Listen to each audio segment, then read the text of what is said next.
Eventually, we all find ourselves in situations that tempt us to compromise the standards of our faith to be accepted by others. Today, we'll learn how Daniel's act of faith combined with his tact to help him resolve his conflict and remain obedient to God in terms of dietary requirements. We see the theme of sincere faith play out all through our daily Bible readings. In Psalm 56, we see David trust in God when he is in the midst of people who are scheming and conspiring to twist his words and take his life. In 1 Kings 18, facing pressure from the prophets of Baal, Elijah repairs the altar of the Lord and trusts that God will show himself to be the God of Israel.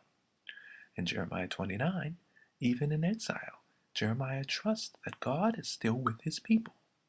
In Matthew 5, Jesus calls us to live out the reality of God being with us by being salt and light that does not just stand out from the world, but shares God's goodness with the world. In Revelation 2, in the persecution of the church of Smyrna, we see God's presence even in affliction and God's promise of victory over the second death. And that brings us to 1 Daniel chapter 1, where we see that promotions, even with setbacks, can be understood as setups to display the glory of God through those with sincere faith. And that brings us to today's Bible verse, Daniel 1, verse 8, which reads, "But Daniel purposed in his heart that he would not defile himself with a portion of the king's meat, nor with the wine which he drank." As a captive, Daniel was subject to Babylonian law, but he loved God and decided firmly to remain loyal to worshiping him. Daniel refused to let anything defile his heart. One way to remain ceremonially pure was to refuse to eat the king's meat. Daniel also refused to drink the king's wine.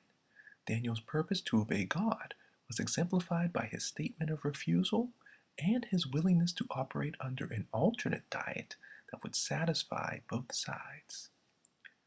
As Daniel and his companions ate a diet of pulse, or vegetables, rather than consume the king's meat and drink, others expected them to wither away. However, as they feasted on vegetables and stood on their faith in God, they were blessed with even healthier appearances than those in the royal household. Likewise, our faith should literally show in our lives because God's presence is impossible to ignore. Their patience and calmness in this high-pressured situation helped them operate less out of fear and more through faith in God.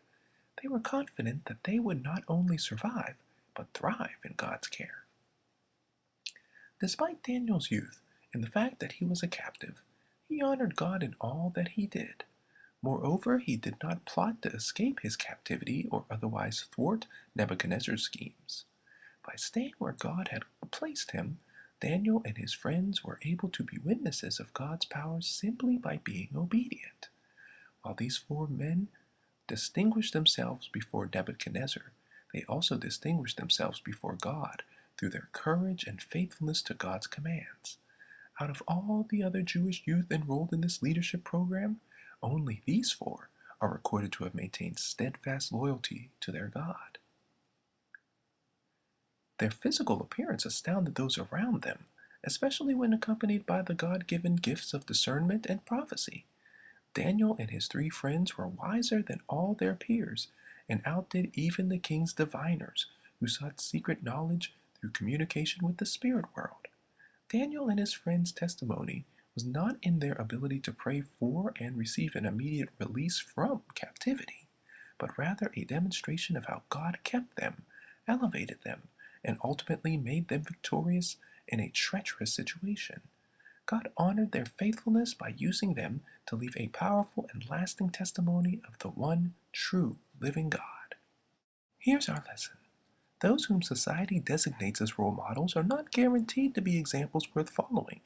Our culture celebrates celebrity for the sake of fame and seems to worship money at any cost, regardless of the true price in terms of morals and decency.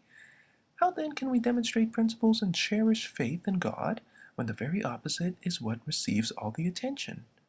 The sincere determination to stay in God's presence by speaking the truth, seeing both the good and the questionable, and trying every spirit against the Spirit of God, is met with the realization that God is there for us.